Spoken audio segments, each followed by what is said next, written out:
자, 하나님이 다스리신다. 오늘 마지막입니다. 예수 그리스도로 다스리신다 라는 제목 말씀을 드립니다.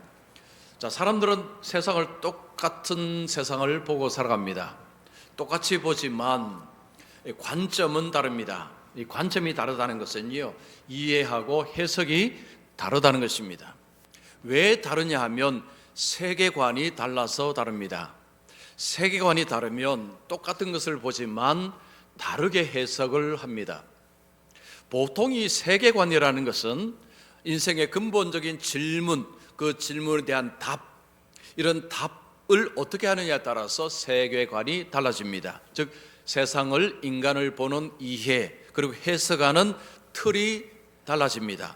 세계관은 틀이라고 할 수 있습니다. 틀, 무슨 틀이냐면 세상과 인간을 이해하는, 해석하는 틀이 세계관입니다. 이 세계관은 어떻게, 어디서 형성이 되는가 하면 가정에서, 그리고 학교에서, 그리고 일터에서 주로 형성이 됩니다. 예수 믿는 사람들은 이 세계관이 예수를 믿지 않는 사람들과 많이 다릅니다. 조금 다른 게 아니고요, 많이 다릅니다. 왜 많이 다른 거 아니? 성경으로 세상을 보기 때문입니다. 성경의 렌즈로 세상을 보는 사람하고 성경의 렌즈가 없는 상황에서 세상을 보는 것하고는요, 많이 달라집니다. 그래서 예수 믿는 사람들의 세계관은 다릅니다. 자, 그러면 뭐가 어떻게 다른가? 제가 어떤 책에 보니까 이런 문장이 있었습니다. 여러분 한번 들어보시면 기독교 세계관과 비기독교 세계관이 차이가 많이 난다는 것을 알 수 있을 것입니다. 한번 들어보십시오. 땅의 일은, 이 세상의 일입니다, 무작위로 의미 없이 심지어 잔인하게 일어나는 것처럼 보일 때가 많다. 하지만 하늘의 관점에서 보면 이런 일에 지극한 지혜와 선, 계획과 목적이 스며들어 있다. 세상을 보게 되면 보통 사람들은 무작위로 잔인하게 의미 없이 아무 계획 없이 이런저런 일이 막 일어난다라고 이야기를 합니다. 그러나 하늘의 관점에서 보면, 즉 성경이라는 관점에서 보면 무작위로 잔인하게 아무런 목적 없이 일어나는 일 같은데 그 속에 목적이 있고 의미가 있고 그리고 선이 들어있다는 것을 본다는 것입니다. 똑같은 것을 보지만 어떤 사람들은 아무 목적이 없다고 이야기합니다. 아무 선이 없다고 이야기합니다. 그런데 예수 믿는 사람들은 그 속에서 선을 봅니다. 목적을 봅니다. 의미를 봅니다. 자, 이렇게 볼 수 있는 그 틀이 뭐냐? 성경입니다. 자, 그러면 성경을 통해서 세상을 본다는 것은 그 어떻게 보는 것이냐? 하나님이 다스리신다, 이렇게 보는 것입니다. 자, 성경은요, 하나님은 세상의 왕이시다, 하나님은 만물의 주권자이시다 라고 선포를 합니다. 하나님은 세상을 다스리신다 라고 이야기를 합니다. 그래서 예수 믿는 사람은 성경에 안경을 끼고 있는데 성경의 이 안경으로 세상을 보게 될 때 그 세상은 누가 다스리느냐? 하나님이 다스린다 라고 보는 것입니다. 자, 하나님을 믿는다, 예수님을 믿는다라는 것은 단지 교회를 다니는 것을 말하는 것이 아닙니다. 교회를 다니는 것은 그냥 외적인 모습입니다. 하나님을 믿는다, 예수님을 믿는다는 것은 생각이 달라지는 것입니다. 그 생각 속에 하나님이 만물의 주인이시다, 하나님이 모든 것을 관할하신다, 하나님께서 모든 것을 다스리신다 라고 하는 그 관점이 그 속에 들어가 있습니다. 자, 그러면 하나님이 세상을 다스린다라고 말할 수 있는 근거는 뭐냐? 바로 하나님이 왕이시기 때문입니다. 그러면 하나님은 언제부터 왕이십니까? 영원부터 영원까지 하나님은 왕이십니다. 성경은 그렇게 선포를 하고 있습니다. 하나님은 영원부터 영원까지 왕이십니다. 영원부터 영원까지 하나님은 온 세상을 다스리십니다. 성경은 우리에게 그렇게 말씀하고 있습니다. 자, 그러면 하나님께서 세상을 다스리실 때 하나님은 어떻게 다스리느냐? 오늘은 우리에게 예수 그리스도를 통하여 다스리신다고 말씀합니다. 하나님은 세상 만물을 다스릴 때에 예수 그리스도를 통해서 다스린다라고 말씀하는데, 이것은 이런 의미입니다. 예수 그리스도가 세상을 다스린다라는 표현하고 같은 의미입니다. 하나님이 예수님을 통해서 세상을 다스리신다라는 표현하고 예수님이 왕으로 세상을 다스린다라는 표현하고 같은 의미입니다. 예수님께서 마태복음 28장 18절에 하늘과 땅의 모든 권세를 내게 주셨으니 라고 하셨습니다. 예수님은 하늘과 땅을 다스릴 권세를 받으셨다라고 스스로가 말씀하셨습니다. 즉 예수님은 왕이시라는 거죠. 예수님은 주권자라는 것입니다. 예수님께서 세상을 다스리신다라고 말씀합니다. 자, 그러면 하나님께서 예수님을 통해서 다스리시는데 하나님은 어떻게 하셔서 그렇게 하시는가? 오늘 그 말씀을 드리고자 합니다. 오늘 말씀은요, 우리가 예수를 믿는다는 것 자체가 얼마나 대단한 것인지, 그리고 삶이 얼마나 달라질 수 있는지를 말씀하는 것입니다. 오늘 말씀을 듣고서도 안 믿는 분하고 똑같이 사신다면 결국은 하나님의 다스리심을 안 믿는 것입니다. 여러분 말씀을 잘 들어보시기 바랍니다. 자, 첫 번째입니다. 예수님을 가장 높은 자리에 세우심으로 다스리신다. 자, 오늘 본문 앞쪽에 예수님의 낮아지심에 관한 말씀이 나옵니다. 예수님은 하나님이십니다. 근데 예수님이 사람이 되셨습니다. 이것은 자신을 낮추신 것입니다. 예수님은 자신을 낮추셨는데 어디까지 낮추셨는가? 피조물의 자리까지 자기를 낮추셨습니다. 근데 이것 정도가 아닙니다. 피조물에게 고난을 당하시고 십자가에서 죽임을 당하실 때까지 낮추셨습니다. 이것을 하나님께 온전히 복종하심으로 낮추셨다고 이야기합니다. 자, 오늘 본문 이전에는요, 예수님이 자신을 낮추신 사건을 이야기합니다. 그리고 나서 이제 하나님께서 예수님을 높인 사건을 이야기를 하기 시작합니다. 자, 예수님께서 자기를 낮추셨는데 이 낮추심의 강도를 우리가 하도 많이 들어갔고 사실은 별로 그렇게 감동이 잘 없습니다. 자, 어떤 분이 이런 비유를 들었습니다. 어느 대기업의 회장이 어느 날 사원들에게 이런 선언을 한 것입니다. 내가 한 달 동안 편의점에서 밤에 일을 하겠습니다. 편의점 알바를 하겠다는 거죠. 그것도 밤에. 왜냐하면 밤에 일하는 사람의 고충을 이해하기 위해서 내가 밤에 한 달 동안 편의점에서 일을 해보겠습니다 라고 선언을 하고는 진짜 변장을 하고 편의점에 가서 일을 하기 시작합니다. 자, 그런 이 모습을 어떤 사람이 몰래 카메라로 담았습니다. 영상을 담았습니다. 그 한 달 동안 하는 영상을 담았습니다. 여러분 편의점 아르바이트를 하신 분 혹시 계실지 모르겠지만 밤 되면 이 술에 취한 손님도 있고 또 말을 함부로 하는 이 손님도 막 밤에 찾아오죠. 이 회장인데 회장인 줄 모르고 그냥 편의점에서 저녁에 일하는 사람인 줄 알고 말을 막 함부로 합니다. 하대하고 막 욕도 하고 막 합니다. 그런 말을 들어도 이분은 묵묵히 받아들이고 그냥 그분들에게 화를 내지 않고 썩내지 않고 그냥 차근차근 배려하고 그들을 섬깁니다. 이 장면을 영상으로 담은 것입니다. 이것을 인터넷에 올렸습니다. 자, 올리면서 이렇게 답니다. 겸손한 무슨 그룹의 회장님. 자, 이거 올리면 어떤 일이 벌어질까요? 그 회사는 온 세상에 아는 회사입니다. 그러면 거기에 좋아요 계속 누르겠죠. 누르고 와 정말 겸손하신 회장님하고 사람들이 계속 댓글을 달 것입니다. 입이 마르도록 그 회장님을 칭찬할 것입니다. 와 세상에 어떻게 이럴 수가 있는가, 이렇게 겸손할 수 있는가 라고 할 것입니다. 그런데요 여러분, 예수님의 겸손은 이거하고 차원이 다릅니다. 하나님이십니다. 우주의 창조자 하나님이십니다. 하나님께서 피조물의 자리로 내려오셨습니다. 이 정도가 아닙니다. 그 피조물에게 매를 맞으셨습니다. 십자가에서 죽임을 당하셨습니다. 이것은 가장 낮은 자리에 예수님이 자신을 내려놓으셨다는 것입니다. 이 예수님을 하나님은 어떻게 하셨습니까? 9절 보십시오. 이러므로 하나님이 그를 지극히 높여. 여기서 중요한 표현이 이러므로라는 단어입니다. 이러므로. 이 이러므로라는 단어가 어떤 의미냐면 앞에서 예수님이 자신을 낮추셨죠.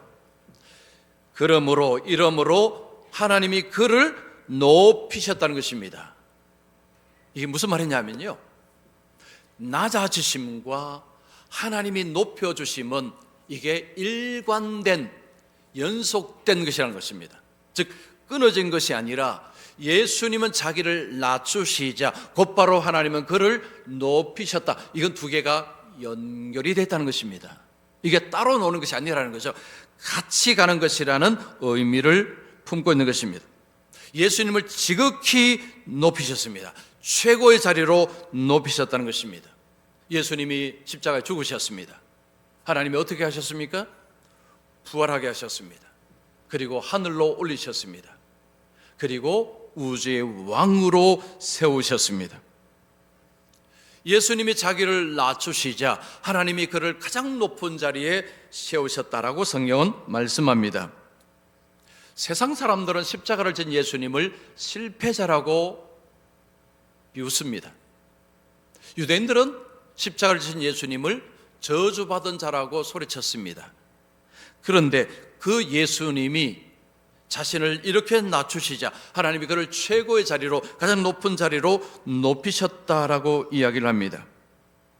하나님께서 예수님에게 그냥 좋은 자리 하나 주신 것이 아니고 최고의 높은 자리로 올리셨다는 것입니다. 예수님을 모든 이름 위에 뛰어난 이름을 주사 모든 권세 위에 예수님을 세우셨습니다. 사람들은 호칭으로 자기를 많이 소개합니다. 호칭. 아니면 어떤 사람은 이름 자체를 가지고 자기를 소개합니다. 그렇게 소개할 때 그 속에 들어가 있는 뉘앙스는 이런 것입니다. 나 이런 사람입니다. 나 어느 기업의 대표입니다. 나는 누구는 어느 병원의 의사입니다. 나는 어느 대학교 교수입니다. 라고 이야기할 때에 상대방에게 요구하는 것이 뭘까요? 내 앞에서 고개를 숙이십시오. 이런 의미가 들어가 있습니다. 여러분, 사람들은 호칭과 이름에 굉장히 민감합니다. 남이 함부로 나를 대하는 것에 사람들은 굉장히 민감합니다. 예수님께서는 자기를 한껏 낮추시자 하나님은 그를 모든 이름 위에, 모든 호칭 위에 그를 세우셨다고 이야기합니다. 자, 에베소서 1장 20절 21절 같이 읽습니다. 시작. 자기의 오른편에 앉히사 모든 통치와 권세와 능력과 주권과 이 세상뿐 아니라 오는 세상에 일컫는 모든 이름 위에 뛰어나게 하시고, 하나님이 예수님을 오른편에 앉히사, 이 오른편이라는 것은 통치권을 가진 자리입니다. 통치권, 온 세상의 통치권의 자리에 예수님을 앉히셨다는 거죠. 무슨 말입니까? 예수님이 온 세상의 왕의 자리에 앉으셨다는 것입니다. 그리고 예수님을 모든 이름 위에, 모든 권세 위에 세우셨다는 것입니다. 그러면 세상의 모든 권세가 다 예수님 아래에 내려오는 것입니다. 세상의 어떤 권세도 예수님 위에 설 수가 없다는 것입니다. 세상의 모든 이름도 예수님 아래에 존재한다는 것입니다. 하나님이 자기를 낮추신 예수님을 최고로 높이셨습니다. 자, 우리가 이 말씀을 들으면 와, 이것이 하나님의 방식이구나, 이것이 하나님 나라의 방식이구나라는 것을 우리는 배우게 됩니다. 자, 그러면 우리 어떻게 살아야 될까요? 그러면 나를 어떻게 돼요? 나를 어떻게 해야 됩니까? 나를 대답을 안 하시네. 자, 자기를 높여야 됩니까? 낮춰야 됩니까? 낮춰야 되죠. 그러면 제가 묻습니다. 낮추고 사십니까? 쉽지 않죠. 저도 마찬가지입니다. 우리가 쉽지 않습니다. 왜 쉽지 않을까요? 우리가 살아가는 세상은 거꾸로입니다. 거꾸로. 즉 자기를 낮추는 것이 아니라 자기를 높임으로 높아진다고 생각하는 것이 우리가 사는 세상입니다. 여러분, 세상은 많이 살아오셔서 알지만 자기를 높여야 됩니다. 남이 나를 함부로 하지 않기 위해서는요, 내가 나를 높여야 됩니다. 그래서 세상은 힘을 키우고 권력을 키우고 돈을 벌고 하는 목적이 뭡니까? 나를 높이는 거죠. 다른 사람이 나를 함부로 하지 못하도록 자기를 세우는 것입니다. 자기를 높이는 것입니다. 이게 세상의 방식입니다. 낮아지면 밟힌다고 이야기합니다. 여러분, 경쟁사회에서 낮아지는 것은 곧 밟히는 것이라고 사람들은 생각합니다. 그런데 하나님 나라는 반대입니다. 완전히 반대입니다. 낮추어라는 거죠. 낮추는 자를 하나님이 높이신다라고 말씀합니다. 자, 우리 잠언 29장 23절 말씀, 자, 같이 읽습니다. 시작. 사람이 교만하면 낮아지게 되겠고 마음이 겸손하면 영예를 얻으리라. 사람이 교만하면 낮아지게 되겠고 마음이 겸손하면 영예 높임을 받으리라. 이것이 성경의 말씀입니다. 자, 그런데 이 성경을 보면서 많은 분들이 이런 생각합니다. 이건 세상 방식이 아니야. 세상 이렇게 살면 안 돼. 교회를 다니는 분들조차도 아유, 세상 이렇게 살면 안 돼요. 이렇게 못 살아요. 라고 말을 합니다. 이건 무슨 이야기일까요? 하나님께서 세상을 다스리십니다 라는 것을 안 믿는 것입니다. 자, 하나님의 방식이 뭐라고 했죠? 낮추는 자를 높이고 자기를 높이는 자를 낮추는 것이 하나님의 방식이고 하나님의 통치 방식이고 하나님 나라의 방식입니다. 그런데 만약에 교회를 다니는 분들 중에 혹시나 어떤 분이 이렇게 살면 세상 못 살아요 라고 하면서 난 이렇게 안 살아요 한다면 그분은 하나님의 다스리심을 안 믿는 것입니다. 그냥 겸손하냐 아니냐의 문제가 아니라 하나님의 다스리심을 믿느냐 안 믿느냐의 문제입니다. 만약에 제가 여러분 목사가 겸손하지 않고 교만한 쪽으로 간다면 입으로는 하나님 하지만 사실은 하나님의 다스리심을 안 믿고 있는 것입니다. 여러분, 만약에 제가 그렇게 살면요, 입으로는 하나님 하지만 저 목사는 하나님의 다스리심을 안 믿는다라고 말씀하는 것이 옳습니다. 그것이 맞는 말입니다. 하나님이 다스리신다면 일시적으로는 자기를 높이는 자가 높아질 수 있습니다. 그러나 결국에는 낮아집니다. 왜냐? 하나님이 다스리시기 때문입니다. 여러분, 일시적인 것에 목을 매지 마십시오. 저렇게 겸손한데 사람들이 낮추네. 세상은 원래 그래. 아니요. 잠시 그렇습니다. 뒤를 보십시오. 끝을 보십시오. 달라집니다. 하나님이 그를 높이십니다. 자기를 높이는 자가 일시적으로 높아질 수 있습니다. 사람들이 인정합니다. 일시적입니다. 뒤를 보십시오. 끝을 보십시오. 달라집니다. 하나님이 낮추십니다. 예수님께서 이 땅에 오셔서 겸손의 모습을 보여주심을 통해서 우리에게 실물 교훈이 되어 주셨습니다. 여러분, 예수님이 자기를 낮추시지 아니하셨다면 우리는 겸손이 뭔지를 알 수가 없습니다. 예수님은 하나님이신데 사람이 되시고 십자가에 죽으시고 하는 이런 겸손의 모습을 보여주심을 통해서 겸손이 뭔지를 보여주셨고, 또 하나는 하나님이 다스리신다는 것을 예수님의 삶을 통해 보여주셨습니다. 예수님은 아버지께 복종하셨습니다. 그래서 자기 몸을 내어주셨습니다. 그런데 예수님을 하나님은 높이셨습니다. 우리가 두 가지를 삶을 통해 보여주셨습니다. 겸손하게 될 때 하나님은 결국은 높이신다는 거죠. 실물 교육을 보여주셨습니다. 예수님께서 오셔서 마구간에 태어나시고 예수님이 사람들에게 고난받는 이런 일들을 하지 않으셨다면 겸손이라는 것은요, 전부 주관적입니다. 그냥 사람들마다 내가 겸손합니다 하면 저게 겸손이구나. 또 어떤 사람이 내가 겸손합니다 그러면 저게 겸손이구나. 그러니까 뭐가 겸손인지를 알 수가 없습니다. 예수님이 보여주셨습니다. 무엇을요? 겸손이 뭔지를 보여주셨습니다. 내가 겸손한지 아닌지는 다른 사람 보고 판단하지 마십시오. 보통 우리는 자기보다 못한 사람하고 비교해서 와, 이만하면 겸손해라고 다 이야기합니다. 그 가짜 겸손입니다. 우리의 겸손의 기준은 예수님밖에 없습니다. 여러분, 목사든지 누구든지 그 사람 참 겸손해라고 할 때요, 예수님과 비교하고 그 말씀하십시오. 다른 사람과 비교하고 하지 마시고 예수님과 비교해서 그분이 겸손해라고 말을 하기가 쉽지가 않습니다. 특히 자기 자신은요, 와, 나 겸손해라고 말하는 것은 불가능합니다. 우리는 태생적으로 교만한 존재들입니다. 여러분요, 태생적으로 다 교만합니다. 그래서 우리가 겸손하다는 그 말을 하는 순간 최고의 교만한 사람입니다. 여러분 입에서 와, 나는 겸손해 할 때 여러분은 최고로 교만한 사람이라는 이야기입니다. 우리는 그 정도로 겸손하고는 거리가 정말 멉니다. 자, 그런데 우리 예수 믿는 사람들 아닙니까?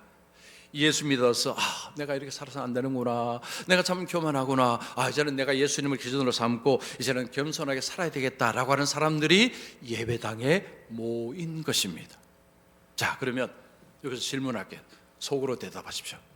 자, 교회 다니는 사람들은 그러면 이제는 겸손할까요?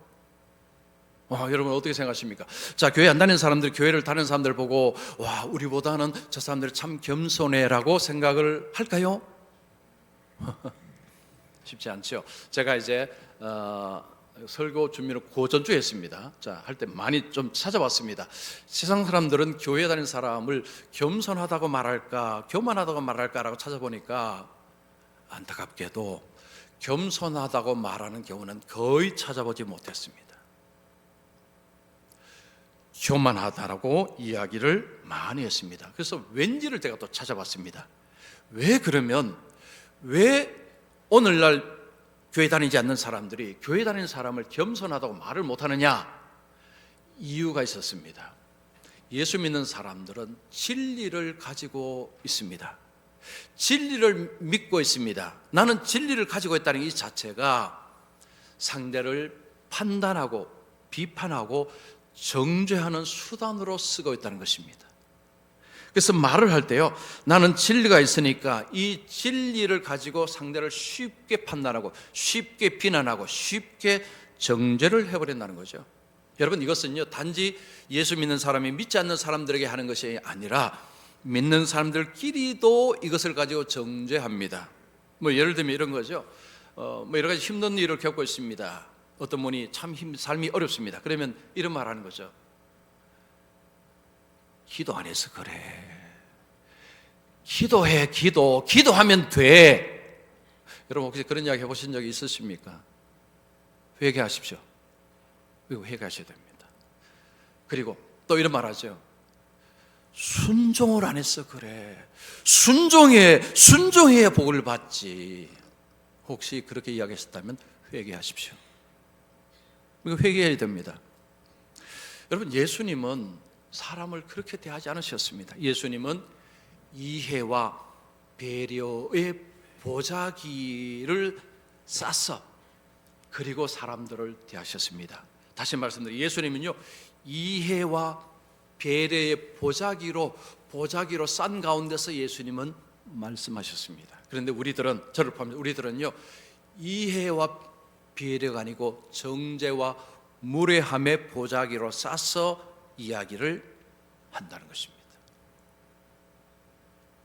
그래서 우리가 겸손하지 못하다. 저도 마찬가지입니다. 나 빼고 이게 아닙니다.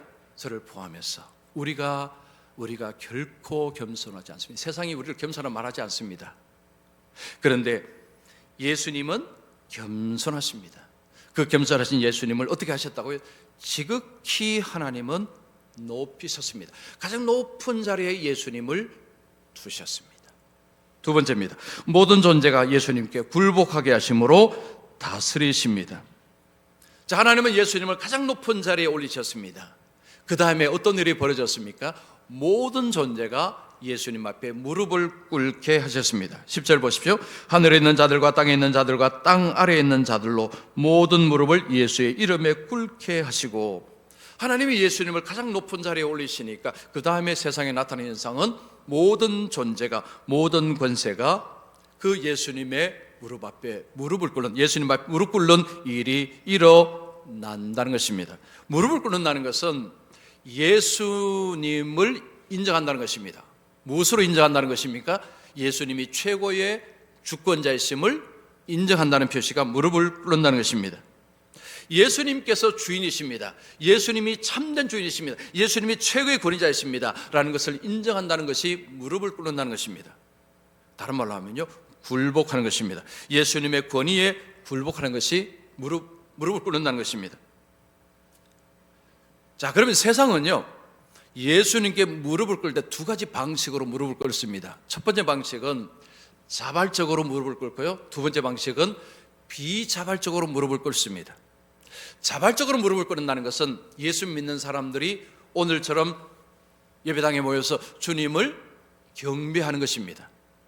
자, 오늘 예배 오신 분들은, 누구에 끌려서 오신 분들은 아무도 안 계신 줄로 생각합니다. 모두가 자원함으로 왔습니다. 왜 오셨죠? 주님을 예배하기 위해서, 주님을 경배하기 위해서 오셨습니다. 자, 이런 사람들이 세상에 많습니다. 자발적으로, 자원함으로, 기쁨으로 주님 앞에 무릎을 꿇습니다. 주님만이 주인이십니다. 주님이 나의 왕이십니다 라고 고백을 하고 찬송을 합니다. 두 번째 부류는요, 비자발적인 굴복입니다. 이분들은 이 땅에 살면서 인정하지 않습니다. 예수님을 주권자로 인정하지 않습니다. 거절합니다.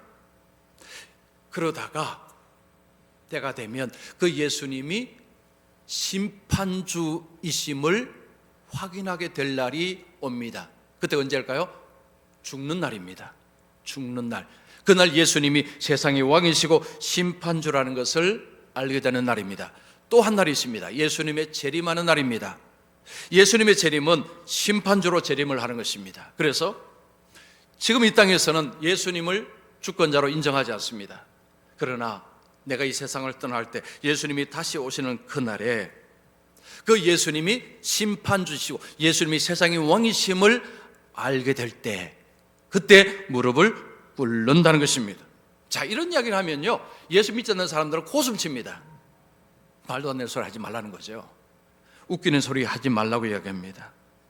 여러분, 그런데 잘 들어보십시오. 많은 분들이 간과하는 것이 하나가 있습니다. 간과. 뭘 간과하느냐 하면요, 내 인생에 끝이 있다는 것을 간과하며 살아갑니다. 내 인생에 끝이 있다는 것을 잊어버리고 살아갑니다. 내 인생의 끝점은 무슨 날일까요? 하나님을 만나는 날입니다. 그날이 인생의 끝날입니다. 사람들은 그날을 잊어버리고 살고 있습니다. 특히 한국은 더 심합니다. 그리고 이 세상도 끝날이 있습니다. 성경은 그 이야기가 합니다. 여러분, 요한계시록은요, 이 세상 지금 이 모습은 끝나고 새로운 세상이 열린다고 이야기합니다. 새 하늘과 새 땅입니다. 새 하늘과 새 땅은 예수님을 온전히 왕으로 모든 백성들이 찬송하는 나라가 새 하늘과 새 땅입니다. 이 땅에서 천국을 준비한다고 할 때요, 여러분, 이거 딱 하나만 준비하시면 됩니다.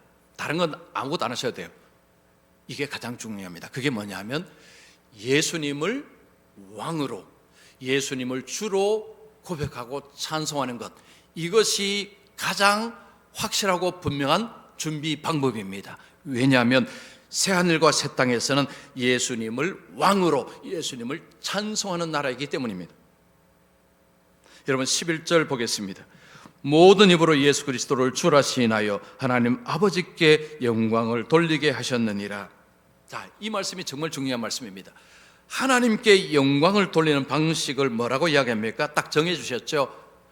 예수님을 주라고 고백을 하는 것입니다. 여기서 주라는 것은 로마 시대에는 황제가 주였습니다. 즉 황제가 최고의 권위자였습니다. 성경에서 주는요, 하나님을 지칭합니다. 왜냐? 하나님이 최고의 권위자이기 때문입니다. 예수님을 주라는 것은 예수님이 최고의 권위자라는 거죠. 예수님이 하나님이시다라고 고백을 하는 것입니다. 이 고백이 하나님께 영광이 된다라고 말씀하는 것입니다. 초대교회 성도들은 로마 황제를 주라고 부르는 것을 거절하다가 사자고리도 들어가고 화형도 당하고 매질도 당하고 죽임을 당했습니다. 그들의 입에서는 예수님만이 주였습니다. 예수님만이 주였습니다. 그런데 로마 황제를 주라고 하니 받아들일 수가 없었던 것입니다.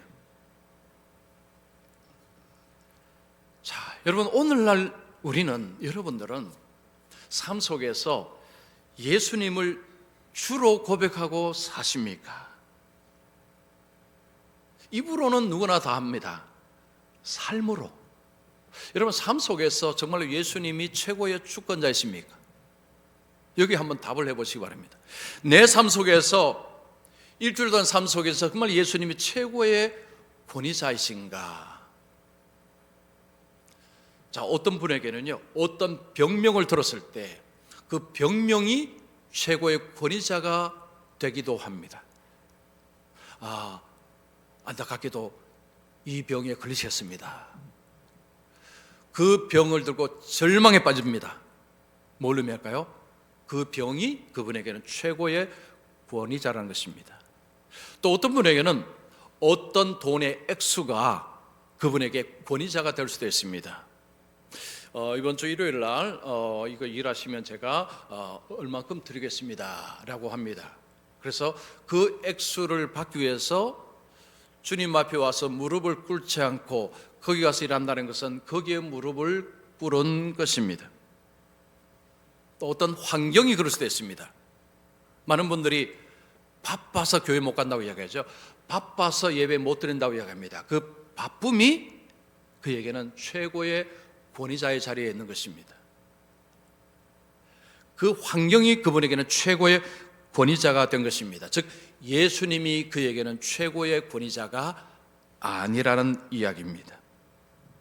우리가 입술로는 예수님을 주라고 고백하는 것은 쉽습니다. 그러나 여러분 삶 속에서 예수님을 주라고 고백하는 것은 생각보다 쉽지가 않습니다. 많은 분들이 내가 잘 되면 하나님께 영광이 될 것이라고 이야기합니다. 이렇게 이야기하는 분들이 많습니다. 저도 옛날에 그렇게 알았습니다. 근데 성경을 알고 보니까 이게 그렇지가 않았습니다. 여러분 11절은 우리에게 교정을 해줍니다. 내가 잘 되면 하나님께 영광이 된다는 것은요, 순전히 우리 생각입니다. 여러분, 우리가 잘 되면 어떻게 될까요? 하나님 덕분입니다라는 것은 그냥 이렇게 그냥 현수막으로 걸어놓고요. 입에서는 전부 뭐가 나옵니까? 내가 나의 나. 결국은 잘 되고 나니까 어떤 일이 벌어집니까? 주님은 현수막에 걸어놓고 자기를 한껏 높입니다. 그래서 우리가 여러분 자녀가 잘 되면 하나님께 영광이 된다면 하지 마십시오.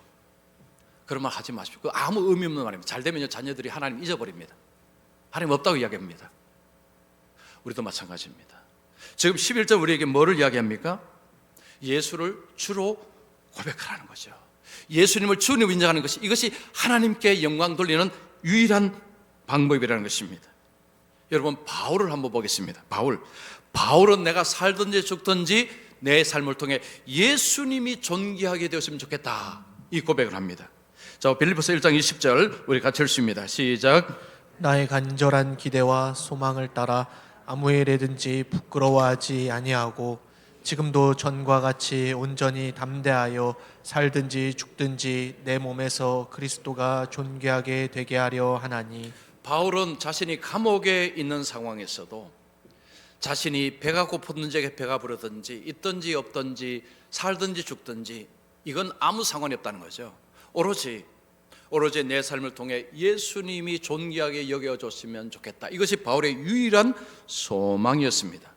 환경이나 이런 것들은 아무 문제가 되지 않았습니다. 자, 우리에게 바울은 이런 교훈을 하는 것입니다.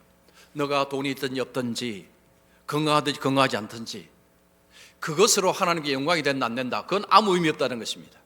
어떤 상황이 있든지 간에 내 삶을 통해 주님을 높이는 것, 주님을 주로 인정하는 것, 이것이 하나님이 가장 기뻐하는 행위라는 것입니다. 오늘 설교를 들으신 분들은요, 내가 잘 돼야 하나님께 영광이 되지라는 이야기는 이제는 하시면 안 됩니다. 나중에 하시면요, 제가 조금 이렇게 다른 데 볼 수 있습니다. 11절은 우리에게 예수님을 주로 고백하고 예수님을 주로 여기고 사는 삶이 하나님께 가장 기쁨이 된다는 것, 여러분 오늘 이 말씀을 꼭 가슴에 담고 가십시오. 그래서 여러분 살아가실 때, 이번 주간에도 어떤 일을 하실 때 이 일의 주인은 주님이십니다. 이 일로 통해 주님의 이름이 높아지기를 원합니다. 또 하루를 살아갈 때 하나님, 오늘 하루의 주인도 주님이십니다. 오늘 하루를 통해 주님이 높아지기를 소망합니다. 예수 믿는 것은 어렵습니다. 예수 믿는 게 쉽지 않습니다.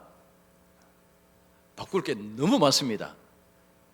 그런데 그 길이 생명의 길이고요, 그 길이 존귀하게 되는 길이고, 그 길이 높아지는 길이고, 그 길이 소망이 있는 길입니다. 자, 하나님이 다스린다는 말씀을 이제 마무리합니다. 하나님은 세상의 왕이십니다. 하나님은 세상을 다스리고 계십니다. 하나님은 선하신 분입니다. 여러분, 세상에 이런저런 일들이 막 마구잡이 일어나는 것 같지만 우리는 다 알지 못합니다. 그러나 그 모든 것을 하나님은 다스리시는 분이십니다. 그래서 올 한 해 동안 혹시 좀 어려운 일 생기고 좀 힘든 일이 생기실지라도 그때 스스로에게 이렇게 한번 이야기해 보십시오. 하나님이 다스리신다. 하나님이 다스리신다. 하나님이 다스리는데 왜 이렇게 절망하느냐? 하나님이 다스리는데 왜 그렇게 낭망하느냐? 하나님이 다스리는데 왜 그렇게 우울했느냐? 자기 자신에게 이야기하셨어요. 우리는 누구나 다 절망할 수도 있고 낙심에 빠질 수 있습니다. 저도 마찬가지입니다. 그럴 때 하나님이 우리에게 내가 다스리고 있다. 돈이 다스리는 게 아니다. 지금 나라에 누가 다스리는 게다. 하나님이 다스린다. 하나님이 다스린다. 이 말씀을 하십니다. 그래서 그 말씀을 우리 마음으로 받을 때 소망이 생기고요, 그리고 다시 일어날 힘을 얻을 수 있습니다. 자, 우리 오늘 예배 모든 성도님들은 하나님이 다스린다는 이 관점 잃지 마시고 꼭 붙잡으셔서 올 한 해 동안 소망 가운데 살아가는 우리 모두가 되시기를 축원합니다.